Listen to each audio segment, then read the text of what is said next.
जय गुरु जी कहिए, ऐश करते रहिए। गुरु जी की प्यारी संगत को जय गुरु जी के चरणों में कोटि कोटि प्रणाम। ओम नमः शिवाय, शिव जी सदा सहाय। ओम नमः शिवाय। गुरु जी संगत जी, आज गुरु जी का थॉट ऐसी संगत के लिए है जो उपाय सुन तो लेती है पर कर नहीं पाती।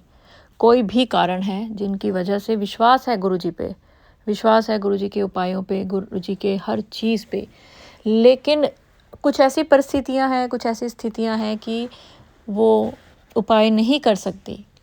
कोई बात नहीं, आज गुरु जी कहते जे तू मेरा उपाय नहीं भी कर सकती, सुननी है ना, सुनन दे नाल भी 80% कष्ट कट जाते ने। ਜਦੋਂ ਤੁਸੀਂ ਕੋਈ ਉਪਾਏ ਸੁਣਦੇ ਹੋ, ਸਤਸੰਗ ਸੁਣਦੇ ਹੋ, ਜਿਵੇਂ ਸਤਸੰਗ ਸੁਣਨ ਦੇ ਨਾਲ ਤੁਹਾਡੇ ਮੰਤਰ ਜਾਪ ਕਰਨ ਦੇ ਨਾਲ, ਤੁਹਾਡੇ ਡ੍ਰੀਮ ਦਰਸ਼ਨ ਦੇ ਨਾਲ ਕਸ਼ਟ ਕੱਟਦੇ ਨੇ, ਉਸੇ ਤਰੀਕੇ ਨਾਲ ਜੇ ਤੁਸੀਂ ਉਪਾਏ ਸਿਰਫ ਸੁਣਦੇ ਹੋ ਤਾਂ ਤੁਸੀਂ ਸੋਚਦੇ ਹੋ ਕਿ ਕਾਸ਼ ਮੈਂ ਕਰ ਸਕਦੀ, ਤੇ ਸਮਝੋ ਤੁਹਾਡਾ ਗੁਰੂ ਤੁਹਾਡੇ आसपास है और सुनता पिया है।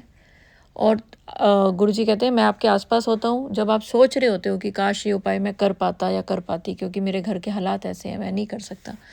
तो गुरु जी का जब आप नाम लेते हो, गुरु जी आपके आसपास होते हैं, तो आप जिस भी दुविधा में होते हो, गुरु जी आपकी वो दुविधा दूर कर देते हैं। कोई भी ऐसा उपाय जो आपको लगता है मुझे करना है लेकिन मैं कर नहीं पाऊंगा, कोई भी ऐसा उपाय जो आपके लिए बहुत ज़रूरी है करना, लेकिन घर की स्थिति ऐसी है या आर्थिक स्थिति ऐसी है कि आप नहीं कर सकते हो, तो आप क्या करें। चलिए, पर उससे पहले मेरा नाम है दीपा छिब्बर और आप गुरु जी का प्यारा सा channel positive thinking with Deepa Chhibber सुन रहे हैं।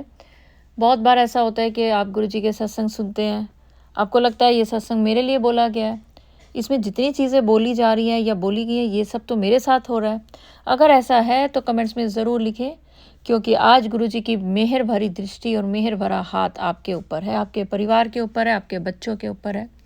और आज गुरु जी आपके पेरेंट्स को हेल्थ ब्लेस कर रहे हैं। हेल्थ ब्लेस में सिर्फ शारीरिक सुख नहीं बल्कि मानसिक सुख भी दे रहे हैं। कई बार आपके पेरेंट्स के पास पैसा भी होता है, सेहत भी ठीक होती है, लेकिन उनको किन्हीं वजह से कुछ मानसिक ऐसी चीज़ें झेलनी पड़ती हैं कि वो आपसे देखी नहीं जाती। तो आज अपने पेरेंट्स के नाम से आप एक छोटा सा गुरु जी का उपाय करें। ये उपाय तो कोई भी कर सकता है, चाहे पैसा है या नहीं है। अपने पेरेंट्स का ध्यान करके गुरु जी के साथ गुरु जी का मंत्र जाप करें। बिल्कुल सही सुना आपने, गुरु जी आपके आसपास होते हैं जब आप अपने पेरेंट्स के बारे में सोचते हैं। और पेरेंट्स सिर्फ आपके पेरेंट्स नहीं, जो आपके इन लॉज हैं वो भी आपके पेरेंट्स हैं, आपके सास ससुर भी आपके पेरेंट्स हैं। तो जब आपके दिल में उनके लिए रिस्पेक्ट आती है, अब लोग क्या करते हैं ना, घर में तो बड़े बुज़ुर्गों के साथ बहुत गलत व्यवहार करते हैं और निकल जाते हैं, जी आज मैं इस मंदिर जा रहा हूँ, आज उस मंदिर जा रहा हूँ। तो गुरु जी कहते हैं उस मंदिर में आने का तुम्हारा कोई फ़ायदा नहीं है, वो तो तुम्हारे लिए पिकनिक है। तुम अगर घर के बड़ों को परेशान करो, बड़े जो हैं आप उनको सुधारने की कोशिश मत करो, आप खुद उनके साथ कैसे डील कर सकते हो। बहुत सारे लोगों को लगता है कि बड़े हमारी तरह बन जाए, वो हमारी तरह सोचें, हमारी तरह व्यवहार करें। तो गुरु जी कहते हैं जेड़ा बंदा ऐ सोचता है ना कि वड्डे बदल जान, असी नहीं बदल सकते, तो वो मंदिरां च ना आवन। आप घर में तो बड़ों के साथ इतना दुर्व्यवहार करते हो और आप सोचते हो कि हम मंदिर चले जाएं, हम गुरुद्वारे चले जाएं, हम 2 धाम की 4 धाम की यात्रा पे चले जाएं, तो वो आपके लिए बस एक पिकनिक है। क्योंकि आपको वहाँ पर अगर आप अपने घर में बड़ों का सम्मान नहीं कर सकते, उनके लिए कुछ नहीं कर सकते, सिर्फ उनको दुख देते हो, तो भगवान ऐसे लोगों को, आपको आने से तो कोई नहीं रोक सकता, मंदिर में आपको जाने से कोई नहीं रोक सकता, लेकिन आपको आशीर्वाद नहीं मिलता, आप वहाँ से ब्लेसिंग्स नहीं लेके आते। अगर आपको लगता है कि हम घर में बड़ों के साथ बुरा व्यवहार कर लें, जैसा मर्जी व्यवहार कर लें, बाहर कौन देख रहा है, हम ये बात याद रखिए, अगर घर में आपके बड़े बुज़ुर्ग हैं और वो परेशान हैं आपकी आदतों की वजह से, अगर वो परेशान है आपके व्यवहार की वजह से, आप बाहर कितने भी तीर्थ घुमाओ, आपको कभी उसके लिए आशीर्वाद नहीं मिलेगा। आशीर्वाद घर से शुरू होता है। अपने घर के बड़ों को सुखी रखिए, खुश रखिए, तो घर में बैठे ही आपको ब्लेसिंग्स मिलेंगी, आपको कहीं जाने की ज़रूरत नहीं। घर में जो बड़े बुज़ुर्ग हैं, माता पिता हैं, पहले वो आपके भगवान हैं। तो जब आप अपने माता पिता के बारे में, सास ससुर के बारे में कुछ भी अच्छा सोचते हैं, तो गुरु जी उसी समय आपको ब्लेसिंग दे देते हैं। करके देखिए, उनको ना बदले कि वो बोलते हैं, वो हमारी बुराई करते हैं, वो हमारे से ऐसे करते हैं, कोई बात नहीं, वो बड़े हैं, वो किस रूप में आपके कष्ट काट रहे हैं वो आप नहीं समझ सकते। आप उनसे बराबरी ना करें। अभी पीछे मैं कुछ एक वीडियो देख रही थी कि आजकल ये कलयुग है, घोर कलयुग, के जो बहुएं हैं वो सासों पे ससुर पे हाथ उठाती हैं, बेटे हाथ उठाते हैं। बताइए, इनको ये डर नहीं है कि हमारे जो बच्चे हैं वो देख के क्या सीख रहे हैं। गुरु जी कहते हैं ਜਿਹੜੀਆਂ ਅੱਜ ਕੱਲ ਲੋਕੀ ਆਪਣੇ ਪਰਿਵਾਰ ਵਾਲੋਂ ਨੂੰ ਛੱਡ ਕੇ ਦੂਜਿਆਂ ਲੋਕਾਂ ਦੇ ਪਿੱਛੇ ਭਗਦੇ ਪਏ ਨੇ ਨਾ, ਇਹ ਆਪਣੇ ਆਦਮੀਆਂ ਦੀ ਆਪਣੇ ਉਹਨਾਂ ਦੇ ਭਰਾਵਾਂ ਭੈਣਾਂ ਨਾਲ ਬਣਨ ਨਹੀਂ ਦਿੰਦੇ, ਤੇ ਇਹਨਾਂ ਨੂੰ ਆਪਣੇ ਬੱਚਿਆਂ ਨੂੰ ਸਿਖਾਉਣਾ ਹੈ ਕਿ ਤੁਸੀਂ ਵੀ ਅੱਗੇ ਚੱਲ ਕੇ ਵੱਖਰਾ ਹੀ होना है। तो अपने बच्चों को भी बहुत ज़्यादा कनेक्ट सोचो मत कि वो आगे चल के कनेक्ट होंगे। आज आप परिवार तोड़ रहे हो तो आपके बच्चे भी वही सीख रहे हैं, वही करेंगे। आज आप सोचते हो कि मैं अपने हस्बैंड को उसकी माँ से, उसके बाप से, उसकी बहन से, भाई से अलग कर दूँ क्योंकि ये मेरे मायके वालों से नहीं बोलता, तो आप ये बात समझ जाइए कि आपके बच्चे ये सीख रहे हैं घर तोड़ना। वो आप बच्चों में कितना भी प्यार डालने की कोशिश करें, आखिर वो आपके ऊपर जाएंगे और वो भी अपने घर, दो बच्चे आपके एक हो, दो हो, तीन हो, चार हो, किसी के साथ आपस में बना के नहीं रखेंगे। शुरुआत आपको करनी है। अगर आज गुरुजी ये बुलवा रहे हैं तो ये किसी संगत के लिए एक बहुत बड़ा संदेश है कि अपने घर से शुरुआत करो। घर में आप नीवे होके किसी को जोड़ने की कोशिश करोगे तो क्या हो जाएगा? क्यों तोड़, कोई आपको पता चलता है कि फलाना मेरे हस्बैंड के कान भरता है, मेरे हस्बैंड उसकी वजह से मेरे से लड़ता है, मेरे हस्बैंड मेरे साथ अच्छे से व्यवहार नहीं करता, तो आप उस बंदे से नफ़रत मत करो। आपको नहीं पता कि वो किस रूप में आपके कौन सा कष्ट काट रहे हैं। आज आपको ज़रूर इसकी वजह से कुछ परेशानियां झेलनी पड़ रही हैं, आर्थिक भी, सामाजिक भी, शारीरिक भी। लेकिन आप अगर ये फ़ोन चला के ये सुन पा रहे हैं सत्संग, तो यानी कि आप उतने भी परेशान नहीं हो जितना कि आप सोच रहे हो। अगर आप परेशान होते तो आप ये सत्संग भी ना सुन पाते, आपके पास मोबाइल भी ना होता, आपके पास वो टाइम भी ना होता कि आप सत्संग सुन पाओ। तो अगर आप सत्संग सुन पा रहे हो ना, तो इसका मतलब आपका टाइम उतना बुरा नहीं है जितना आप सोच रहे हो। आपका टाइम इसलिए बुरा है क्योंकि आप बहुत ज़्यादा उम्मीदें लगा रहे हो कि सब आपके साथ वैसा व्यवहार करें जैसा आप सोच रहे हो, सब आपके साथ बहुत अच्छे से रहें। क्योंकि आप सबके साथ अच्छे से रहते हो तो आपको लगता है सब मेरे साथ वैसे ही रहें, कोई मेरी पीठ पीछे मेरी बुराई ना करे, कोई मेरे लिए गलत ना सोचे। ये आप नहीं रोक सकते।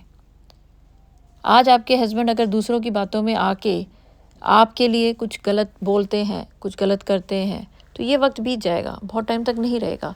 लेकिन अगर आप ज़्यादा सोचोगे, अगर आप बढ़ावा दोगे, तो ये बातें बहुत बढ़ भी सकती हैं। तो आज से, अभी से एक चीज़ गांठ बांध लो कि आप गुरुजी की वो संगत हो जिसको गुरुजी ने आने वाला समय बहुत खुशियों वाला देना है। तब देना है जब आप सब कुछ गुरुजी पे छोड़ दोगे, आप खुद से जवाब नहीं दोगे। आप बहुत बुरे वक्त से गुजर रहे हो, गुरुजी को पता है, लेकिन ये भी गुरुजी की मर्ज़ी से है। आप बहुत अच्छे वक्त में जाने वाले हो, ये भी गुरुजी को पता है, कब जाओगे, कैसे जाओगे, लेकिन ये गुरुजी की मर्ज़ी से होगा। जब आपके लिए बहुत अच्छा वक्त आना होगा, आपको गुरुजी हर चीज़ में दिखाई देंगे। ये एक इंडिकेशन है आपके लिए कि जब आपको बहुत जगह जगह गुरुजी की प्रेजेंस फील होने लग जाएगी, तो समझ जाना कि बुरा टाइम ख़त्म, अब अच्छा टाइम शुरू। कभी भी किसी भी बुज़ुर्ग को, चाहे वो आपका रिश्ते में हो, चाहे आपको सड़क पे चलते दिख जाए, कभी भी निरादर मत करो। क्योंकि गुरुजी कहते हैं कि जब आप किसी बुज़ुर्ग की सेवा करते हो तो वो सेवा मेरे तक पहुंचती है। जब तुम किसी बड़े बूढ़े का निरादर करते हो, वो भी मेरे तक पहुंचता है। तुम्हें नहीं पता तुम्हें किस किस रूप में तुम्हारे कष्ट काटने के लिए तुम्हारे परिवार वालों को, तुम्हारे आसपास वालों को तुम्हारे खिलाफ मैं करता हूँ। वो तुम्हारे खिलाफ इसलिए होते हैं ताकि तुम्हारे कष्ट जल्दी कट सके। और इस टाइम को बिताने के लिए अगर आप मंत्र जाप करते रहोगे, जब भी आपकी ज़िंदगी में कुछ बुरा हो रहा है, मंत्र जाप करते रहो, उठते बैठते सोते जगते, ये सोच के कि सब गुरुजी करवा रहे हैं तो मेरे अच्छे के लिए हो रहा है ये। बजाय कि कलेश करो, बजाय कि सामने वाले को जवाब दो, सबसे पहले अपने बच्चों के बारे में सोचो। आपके बच्चे आने वाला भविष्य बनाने वाले बच्चे हैं। उनकी वजह से देश का निर्माण होता है, समाज का निर्माण होता है। तो अपनी ज़िंदगी को भूलकर अपने बच्चों की ज़िंदगी संवारने का सोचिए। उनको समाज के, देश के अच्छे नागरिक बनाने के लिए आप क्या कर सकते हैं वो करिए। ये नहीं है कि आप अपनी ज़िंदगी जी रहे हैं और बच्चों को आपने साइड पे कर दिया। पर बच्चों के लिए इतनी फिक्र या चिंता ना करें, अपनी तरफ से कोई गलती ना करें बच्चों का भविष्य खराब करने के लिए, लेकिन उनके बारे में इतना सोच सोच के परेशान भी नहीं होना आपने कि भाई मेरे बच्चों का क्या होगा। क्या गुरुजी बैठे हैं, वो आपके बच्चों का कभी बुरा नहीं होने देंगे। हर चीज़ एक पर्पस से होती है, हर चीज़ का एक पर्पस होता है, यानी कि हर चीज़ एक वजह, हर चीज़ के पीछे एक वजह छिपी है और हर काम एक वजह के लिए होता है कि ये इसलिए हो रहा है क्योंकि इसका जो अंत है वो अच्छे के लिए है। गुरुजी की संगत के साथ तो ऐसा ही है कि जो कुछ आज हो रहा है वो अच्छे के लिए ही हो रहा है। तो बड़े बुजुर्गों का सम्मान करें, चाहे वो आपके साथ कैसा भी व्यवहार कर रहे हैं। और अगर आप घर में बड़े बुजुर्गों का सम्मान कर लेंगे, बड़े बुजुर्गों को आप प्यार से 2 वक्त का खाना भी दे देंगे, तो आपको लंगर लगाने की ज़रूरत नहीं है, आपको किसी मंदिर गुरुद्वारे जाने की ज़रूरत नहीं है। आज आप देखो, पता क्या होता है, जब एक इंसान बुज़ुर्ग हो जाता है ना, तो जो बहुएँ हैं, आजकल बहुत चल रहा है, देख रहे हैं हम, तो वो उनमें अभी वो जवान है ना, तो उनको ऐसा लगता है हमने तो कभी बुज़ुर्ग ही नहीं होना। बच्चों को लगता है कि हमारे माँ बाप हमारे पे बोझ बने पड़े हैं। एक जगह मैंने पढ़ा था कि एक माँ बाप अपने 2, 3, 4 जितने बच्चे हैं उनको 22-23 साल तक पढ़ाते हैं, लिखाते हैं, जब तक वो नौकरी नहीं शुरू करते। पर कोई बच्चा अपने माँ बाप को 22-23 साल बिठा के नहीं खिला सकता। क्यों? क्योंकि उसके ऊपर अपने बच्चों का भी भार होता है। तो इसके लिए बहुत अब परेशान होने की ज़रूरत नहीं है। समझदारी से चलो, ताकि अपने बच्चों के लिए जितना दिए अपने लिए भी जोड़ो, कि कल को आप अपने बच्चों पे बोझ ना बनो। बच्चे बोझ समझते हैं, माँ बाप कभी अपने बच्चों को बोझ नहीं समझते। तो चलिए संगत जी, जिनके लिए भी गुरुजी ने आज ये संदेशा दिया तो ज़रूर कमेंट्स में लिखिए।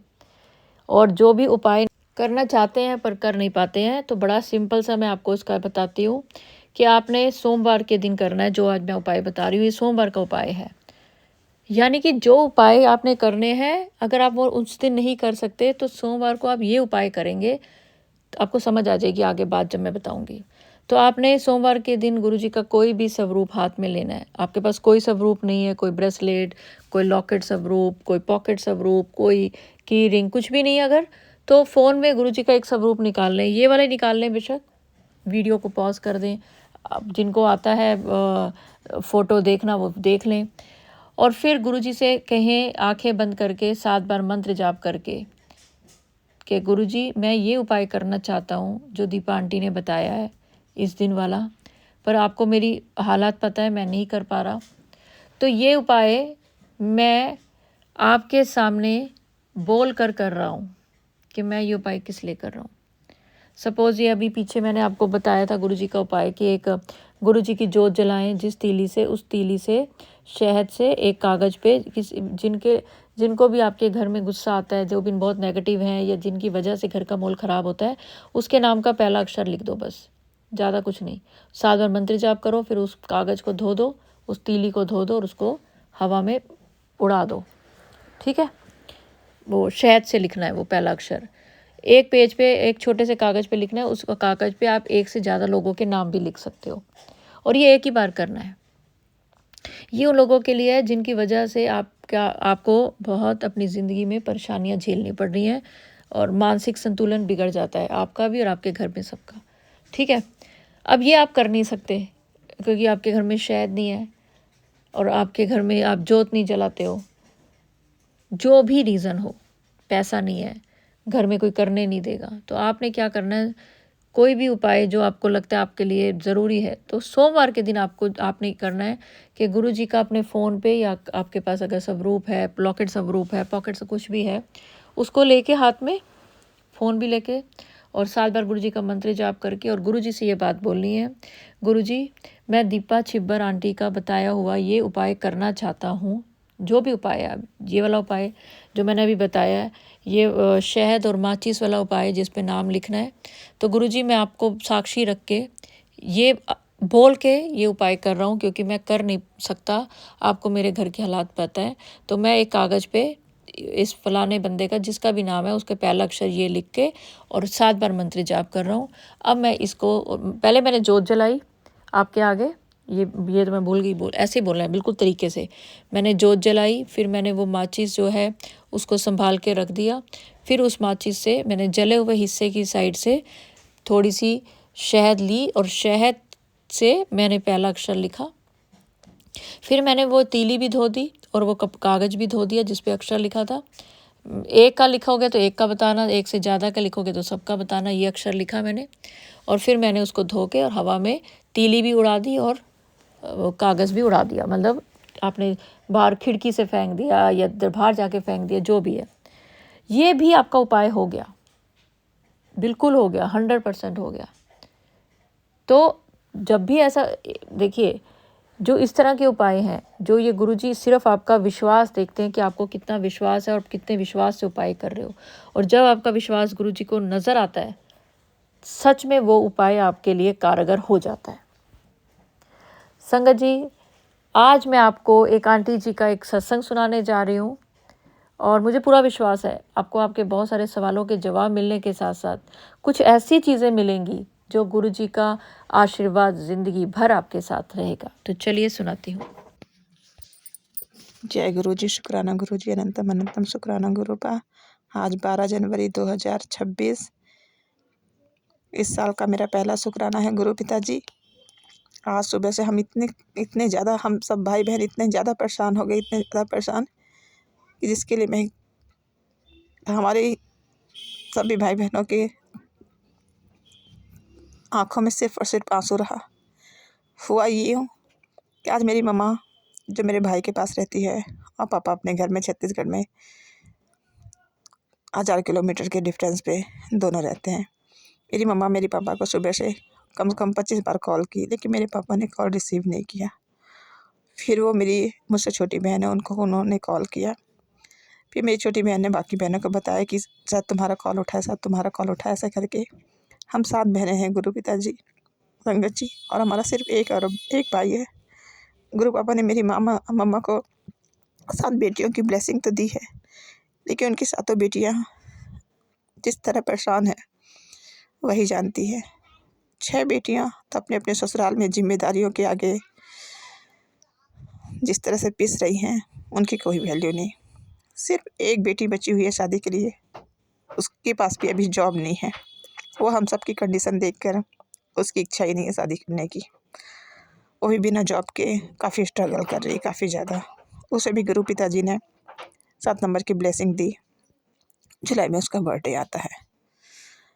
गुरु पापा, जब मेरी मम्मा का कॉल मेरे पापा जी ने रिसीव नहीं किया, सारी बहनें ने कॉल किया, किसी का कॉल रिसीव नहीं हुआ। उसके बाद में, चूँकि मैं थायराइड BP शुगर की पेशेंट हूँ, लास्ट में मेरी छोटी सिस्टर ने मुझे कॉल किया और कहा कि ऐसी करके बात है, पापा कॉल नहीं रिसीव कर रहे हैं और सुबह 8 बजे से अब 12 बजने को है। उसी वक्त मैंने दीपक जलाया हुआ था। मैंने पहले तो अपनी बहन का कॉल रिसीव नहीं किया क्योंकि दीपक जल रहा था। मैंने कहा कि दीपक जला लो, उसके बाद में फिर मैं अपनी सिस्टर को कॉल बैक करूँगी। और जैसे ही मैंने सिस्टर को कॉल बैक किया, मेरी सिस्टर ने ये बताया, मेरी तो वो हालत कि काटो तो खून नहीं, कि 4 घंटे से मेरी मम्मा, हम सारी बहनें कॉल पे कॉल कर रहे हैं, लेकिन मेरे पापा कॉल रिसीव नहीं कर रहे। क्या हुआ? काफ़ी बड़ा घर है संकट जी, और उस घर में मेरे पापा अकेले, डबल गेट लगा हुआ है, उनकी शॉप भी बंद, 12 बजने को है, उनकी शॉप बंद, घर में ताला डला हुआ। ये सब हमारे तो होश ही उड़ गए थे गुरु पिताजी। और गुरु पापा, मैं रोते रोते रोते रोते मैंने सिर्फ और सिर्फ यही अरदास की कि मेरी मम्मा का भरोसा मेरे गुरु पापा पर अटूट है, मुझसे करोड़ गुना ज़्यादा। और मेरी मम्मा को मैंने ही बताया गुरुपा के बारे में कि मम्मा, गुरुपा ने मुझे चुना है। मैंने पहले अपनी मम्मा को बताया, मुझसे छोटी मेरी छोटी सिस्टर है, उसे मैंने बताया। और मैंने तुरंत अपनी मम्मा को कॉल करके कहा कि बिल्कुल परेशान मत हो मम्मा, आप बिल्कुल परेशान मत होइए, बस गुरु पापा भरोसा रखिए, पापा को कुछ नहीं होगा, पापा जहाँ कहीं भी होंगे बिल्कुल सुरक्षित होंगे। गुरु पिताजी, उस समय तो ऐसी हालत हुई कि मेरे तो आंसुओं से मैं, इतनी ठंड तो है ही, रो रो के मेरी हालत खराब। मैं पूजा करने के लिए भी नहीं बैठ पाई क्योंकि मेरा जी घबरा रहा था बहुत ज़्यादा कि मैं कैसे क्या करूँगी, क्या होगा, मेरे पापा कहाँ फंसे। परसों ही मुझे अपने पापा की बहुत ज़्यादा याद आ रही थी। मैंने उन्हें कॉल किया, मैंने उनसे बात की, मैंने कहा कि पापा मुझे बहुत याद आ रही थी। बोले हाँ बेटा, ठंड बहुत है क्योंकि जहाँ मेरा मायका है वो पहाड़ी एरिया है और काफ़ी ज़्यादा ठंड वहाँ पे रहती है। मैंने अपने पापा से बात किया, कहा कि पापा अपना ख्याल रखिएगा, बस आप गुरुजी का मंत्र जाप करते रहिए। गुरु पिताजी, मैं भी घबराहट में, मेरा जी घबराने लगा। मैंने अपने सबसे बड़े वाले, मुझसे बड़ी जो दीदी है उनके मिस्टर, वो वहीं रहते हैं लेकिन वो भी आउट ऑफ स्टेशन थे। मैंने उनको कॉल किया, मैंने कहा जीजू आप कहाँ आए, तो उन्होंने बताया कि मैं आउट ऑफ स्टेशन है। क्या बात है, जो कि मैंने उन्हें हमेशा से ही अपने बड़े भाई के रूप में ही माना। अब मैंने उन्हें बताया कि जीजू ऐसे करके बात है, पापा का कुछ पता नहीं, मम्मी परेशान है, सारे के सारे लोग परेशान हैं। तो मेरे जीजू ने कहा कि टेंशन मत लो, पापा कहीं काम से होंगे। और फिर वही चीज़ हुई गुरु पिताजी। मैं गुरु पाक के आगे अरदास करते करते करते करते मेरे आँखों से तो सैलाब बह ही रहा था। मैं गुरु पापा को मैंने यही कहा कि मेरी माँ का भरोसा नहीं टूटना चाहिए, क्योंकि मेरी माँ को मैंने ही गुरु पाक के बारे में बताया। और गुरु पिताजी, मुश्किल से 10 मिनट हुए, मेरे जीजू का कॉल आया। वो तो जानते हैं बहुत अच्छे तरीके से कि मेरा दिल किस कदर कमज़ोर है। मैं किसी जानवर को तकलीफ़ में नहीं देख सकती, बस संगत जी आप इतना जान लीजिए। तो उस वक़्त मेरी क्या हालत हुई होगी कि मेरी मम्मा 1000 किलोमीटर दूर मेरे पापा से, मेरी मम्मा की तो वो हालत। मैंने उनसे सिर्फ़ इतना ही कहा, गुरुजी पे विश्वास रखो मम्मा, कुछ नहीं होगा, पापा जहाँ कहीं भी होंगे वो बहुत जल्दी पता चल जाएगा। और फिर मेरे जीजू का कॉल आया, उन्होंने बताया कि पापा वो ड्राइविंग लाइसेंस के लिए गए हुए हैं, काफ़ी ज़्यादा भीड़ है वहाँ पास और इस वजह से वो कॉल रिसीव नहीं कर रहे हैं। तब जान में जान आई। गुरु पिताजी, आपका अनंतम कोटि शुक्राना, आपका जितनी भी बढ़ियाई की जाए। उसी वक्त मैं पूजा में बैठने वाली थी। मैं बैठकर फिर मैंने हनुमान चालीसा पढ़ी। एक संगत आंटी जी ने कहा था कि 40 दिन आप लगातार हनुमान चालीसा पढ़िए, जिनके ऊपर काफ़ी ज़्यादा ब्लैक मैजिक होते हैं। और मेरे ससुराल में तो 2 औरतें जो हैं वो तो बिल्कुल हाथ धोकर मेरी जान के पीछे लगी हुई है। वो तो चाहती कि मैं बिस्तर में पड़ जाऊँ। मेरी नन्ही-नन्ही दोनों बेटियों का क्या होगा, उनको इस सब चीज़ों की कोई परवाह नहीं है। वो तो मुझसे ईर्ष्या की वजह से मेरे पीछे हाथ धो के लगी हुई है। गुरु पापा, मेरे पापा कि आपने खबर दी 10 मिनट के अंदर, आप वाक़ई में गुरु पापा, आप त्रिलोकीनाथ, तीनों लोक के मालिक, आपका अनंतम कोटि शुक्राना गुरु पापा। उस समय घबराहट बेचैनी में मैंने क्या कहा आपके आगे, क्या नहीं कहा, मैं कुछ नहीं जानती गुरु पापा, मैं कुछ नहीं जानती। तो मैंने मुझसे जो भी भूल चूक हुई उन सब के लिए हमें क्षमा करिएगा गुरु पिताजी। और मेरा ये शुक्राना अपने श्री चरणों में स्वीकार कीजिए मेरे गुरु पापा, स्वीकार कीजिए। चरण कमल तेरे धोए धोए पीवा मेरे, सतगुरु दीन दयाला।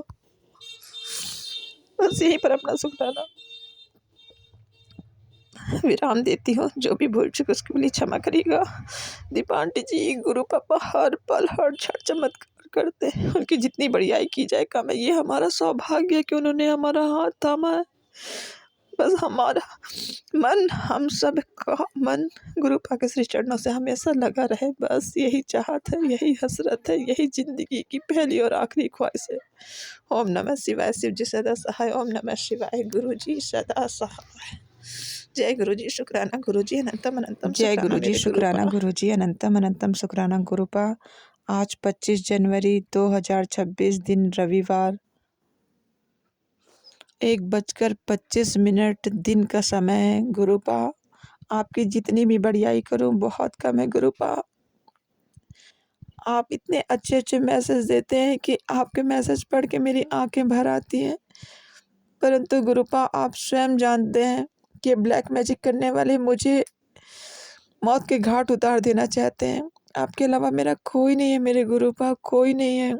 मेरी दोनों बेटियाँ, मेरे पति अंकल, घर में इतना कलह कलेश आपने मुझे अब तक पिछले 1 सालों में 25 से 30 बार आप मुझे मैसेज दे चुके हैं कि तेरे पति अंकल की भाभी है जो तुझे तेरे बच्चों के साथ खुशी नहीं देखना चाहती, जो पिछले 20 सालों से ब्लैक मैजिक कर रही है। गुरु पिताजी, मेरी शादी से पहले ही मेरे पति अंकल का सब कुछ उन्होंने छीन लिया। मेरे पति अंकल से ठीक बड़े उनके भाई, उनकी बीवी और मेरे पति अंकल से जो छोटे हैं उनकी बीवी, वो दोनों सगी बहनें हैं और उनके पति, ये चारों लोग मिल के गुरु पिताजी हमें जिस तरह से बर्बाद किए हैं कि मैं तो एक-एक चीज़ के लिए तरस कर रह गई। परंतु गुरुपा, आपने मेरा हाथ पकड़ा है ना, बस आप मुझे अपने श्री चरणों में बुला लीजिए। मुझे सर के बाल से लेके पाँव के नाखून तक इन्होंने इस तरीके से मुझे बंजर कर दिया है गुरु पिताजी, और बीमारियों का घर मेरे शरीर को बना दिया है। ये पिछले 1 महीने से मेरे पति अंकल को रोटियां बनानी पड़ रही हैं क्योंकि आटा गूँथते मुझसे नहीं बनता गुरु पापा। मैं घर के सारे काम जैसे तैसे कर लेती हूँ, बट जिस दिन मैं आटा गूँथती हूँ ऐसा लगता है जैसे मेरे शरीर में पूरी एक-एक नसों में कोई सुइयां चुभो रहा हो। गुरु पापा जी, आप तो सब जानते हैं कि दोनों औरतों ने ब्लैक मैजिक कर करके मुझे किस तरीके से बर्बाद किया है। अभी-अभी आपका मैसेज आया कि पुत्र तू शुक्राना कर, तू चिंता क्यों करती है, मैं हूं ना, तेरा पियो में तेरे साथ है। बस गुरुपा, आपके सहारे ही मेरी सांसें चल रही है, सिर्फ आपके सहारे। थायराइड के बाद, शुगर होने के बाद मेरा शरीर बहुत टूट चुका गुरु पिताजी, बहुत टूट चुका। मैं बहुत थक गई हूँ। आप मेरी दोनों बेटियों को ब्लेस कीजिए, मेरे पति अंकल को ब्लेस कीजिए, क्योंकि हमारे घर में कले कलेश हर पल बना रहता है। गुरु पापा, मैं शर्मिंदा हूँ, बहुत ज़्यादा शर्मिंदा हूँ कि आपके कहने पर मैं शुक्राना कर रही, परंतु क्या करूँ गुरु पापा, घर का माहौल इस तरह से है कि बिल्कुल भी समय कुछ मेरे पास शब्द नहीं है कहने के लिए। बस मैं अपनी हर गलती के लिए क्षमा चाहती हूँ गुरु पिताजी। मुझे बहुत ज़्यादा गुस्सा आता, मुझे हर पल ऐसा लगता है मैं अपने आप को ख़त्म कर लूँ। अब ज़िंदगी जीने की हसरत नहीं रहेगी गुरुपाद, सिर्फ आपके श्री चरणों में आना चाहती हूँ। बहुत थक गई हूँ ये ब्लैक मैजिक करने वालों के अपने बेहिसाब मैसेज दिए। आपने तो साफ साफ कह दिया कि वो औरत नहीं चुड़ैल है जो तेरे पति अंकल पर वशीकरण करके रखी हुई, तेरे बच्चों को सुखी नहीं देखना चाहती है। गुरु पिताजी, आपकी मेहर से मेरी दोनों बेटियाँ अभी बहुत अच्छी हैं गुरु पिताजी। बस वो हमेशा स्वस्थ रहे, मस्त रहे। मैं नहीं चाहती गुरु पापा कि मेरी वजह से मेरी छोटी बेटी को कुछ भी प्रॉब्लम हो, क्योंकि गुरु पिताजी जब मैं डायबिटिक हो चुकी थी तब मेरी दूसरी बेटी हुई है। गुरु पापा, मैं नहीं चाहती कि मेरी बेटी पर मेरे शुगर का, मेरी थायराइड, मेरे किसी भी बीमारी का कुछ भी असर हो। गुरु पापा जी, उसके साथ जो भी प्रॉब्लम हो सारी प्रॉब्लम को आप सॉल्व कीजिए गुरु पापा। और सत्संग कहने में जो भी गलती, उन सब के लिए मैं क्षमा चाहती हूँ। दीपा आंटी जी, आपके एक-एक मैसेज, आपके एक-एक सत्संग में बहुत पॉजिटिविटी होती है, बहुत कुछ सीखने को मिलता है, बहुत हिम्मत मिलती है।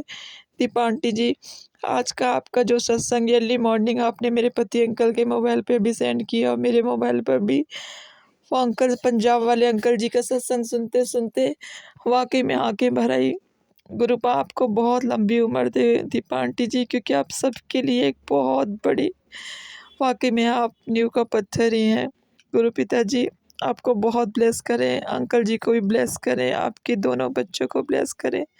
बस यहीं पर मैं अपना शुक्राना सत्संग समाप्त करती हूँ और अगला सत्संग मैं बहुत जल्दी बहुत बड़ी खुशी के साथ शेयर करूँ। गुरु पिताजी, बस सिर्फ आपके श्री चरणों से मेरा मन लगा रहा है, मेरे दोनों बच्चियों का, मेरे पति अंकल का। ओम नमः शिवाय, शिव जी सदा सहाय। ओम नमः शिवाय, गुरु जी सदा सहाय। ओम नमः शिवाय, शिव जी सदा सहाय। ओम नमः शिवाय, गुरु जी सदा सहाय। ओम नमः शिवाय, शिव जी सदा सहाय। ओम नमः शिवाय, गुरु जी सदा ही सहाय। शुक्राना आंटी, जय गुरु जी। संगत जी, आज गुरु जी का एक थॉट इस समय सारी संगत के लिए कि अगर आप भी और आपके परिवार में कोई भी सदस्य ब्लैक मैजिक से, वशीकरण से अगर जूझ रहा है, तो आज ये सत्संग जो है ये आप कम से कम 1 या 2 या 3 जितना आपका मन करे उतने लोगों को भेजिए। उससे क्या होगा, जितना ये सत्संग जितने लोगों तक पहुंचेगा, जितने लोग इस बारे में सुनेंगे, आंटी का तो बस ये हट जाएगा। जो कर रहे हैं गुरुजी उनका भी भला करेंगे, क्योंकि गुरुजी कभी किसी का बुरा नहीं करते। लेकिन ये ब्लैक मैजिक आंटी आपका 40 दिन के अंदर आप बिल्कुल स्वस्थ हो जाओगे। 40 दिन के अंदर बिल्कुल स्वस्थ होने का मतलब ये है कि आज से आपका स्वस्थ होना शुरू हो जाएगा। थोड़ा सा एक्सरसाइज करें, थोड़ी सी कुछ ऐसी चीज़ें खाएं जिससे ताकत आए, बजाय किसी और के बारे में सोचने के लिए। अब सोचने से ज़्यादा अपने शरीर के बारे में सोचिए। गर्म पानी पीजिए, सिकाई करिए। ऐसे पड़े रहने से एक ब्लैक मैजिक या वशीकरण ख़त्म नहीं होगा। लेकिन संगत जी एक चीज़ है, आज इस सत्संग को अगर आप 1, 2, 3 कितने भी लोगों को अगर भेजते हैं, आपकी ज़िंदगी में कभी कोई ब्लैक मैजिक या वशीकरण नहीं कर पाएगा। और अगर ऑलरेडी हो रखा है, जिसकी वजह से आप या आपका परिवार भुगत रहा है, वो भी 40 दिन के अंदर बिल्कुल ख़त्म हो जाएगा।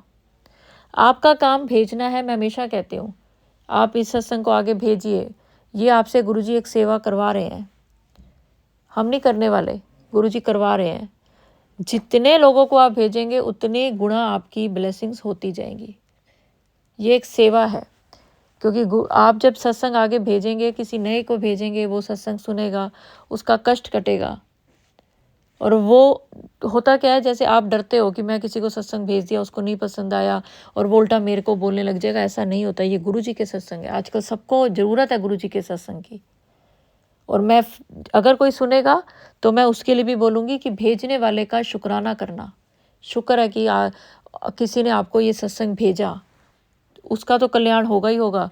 पर आज गुरुजी हर उस संगत का भी कल्याण करेंगे जो ये सत्संग सुनेगी।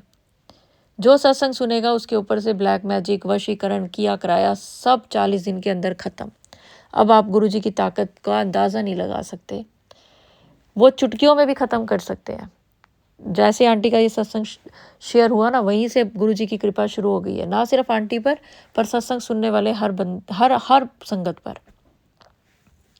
तो आपका काम है, आपकी ये सेवा है, सत्संग को आगे बढ़ाएं ताकि लोगों के ऊपर से ये जो गलत लोग कुछ करते हैं अपने फ़ायदे के लिए, गुरुजी वो सब हटा दें। आज गुरुजी की रहमत भरी, ब्लेसिंग्स भरी आपके ऊपर ऐसी वर्षा होगी जिससे कि आपकी ज़िंदगी से ये वशीकरण, किया कराए, ब्लैक मैजिक के जो बादल हैं वो हट जाएंगे। साफ सुथरा आपका जीवन हो जाएगा। करके देखिए। गुरुजी का 7 बार मंत्र जाप करते हैं। इस सत्संग को आगे बढ़ाती हूँ मैं। अगर सत्संग अपलोड करने में कोई भी गलती होगी हो तो गुरुजी मुझे माफ़ करें। तो चलिए संगत जी, मेरे साथ 7 बार गुरुजी का मंत्र जाप। ओम नमः शिवाय, शिवजी सदा सहाय। ओम नमः शिवाय, गुरुजी सदा सहाय। ओम नमः शिवाय, शिवजी सदा सहाय। ओम नमः शिवाय, गुरुजी सदा सहाय। ओम नमः शिवाय, शिवजी सदा सहाय। ओम नमः शिवाय, गुरुजी सदा सहाय। ओम नमः शिवाय, शिवजी सदा सहाय। ओम नमः शिवाय, गुरुजी सदा सहाय। ओम नमः शिवाय, शिवजी सदा सहाय। ओम नमः शिवाय, गुरुजी सदा सहाय। ओम नमः शिवाय, शिवजी सदा सहाय। ओम नमः शिवाय, गुरुजी सदा सहाय। ओम नमः शिवाय, शिवजी सदा सहाय। ओम नमः शिवाय, गुरुजी सदा सहाय। ये अगर आपने सत्संग यहाँ तक सुना है, अब मैं आपको यहाँ तक सुनने का गुरुजी का बहुत बड़ा थॉट बता रही हूँ कि जब आप ये सत्संग सुनेंगे तो 7 घंटे के अंदर आपकी एक मनोकामना, एक इच्छा पूरी होगी। जो भी इच्छा सबसे पहले आपके दिल में, क्योंकि गुरुजी का थॉट ये है कि मैं तेरा कल्याण करने के लिए ही बैठा हूँ। अब अपनी ज़िंदगी को चमकता हुआ खुद देखियो। सत्संग अपलोड करने में मुझसे कुछ भी गलती होगी हो तो गुरुजी मुझे माफ़ करें। और मंत्र जाप के साथ मैं अगले सत्संग की ओर बढ़ूंगी और चाहूँगी आप सब मेरे साथ ज़रूर बोलें। ओम नमः शिवाय, शिवजी सदा सहाय। ओम नमः शिवाय, गुरुजी सदा सहाय। जय गुरुजी, शुक्राना गुरुजी, अनंतम अनंतम शुक्राना। जय गुरुजी।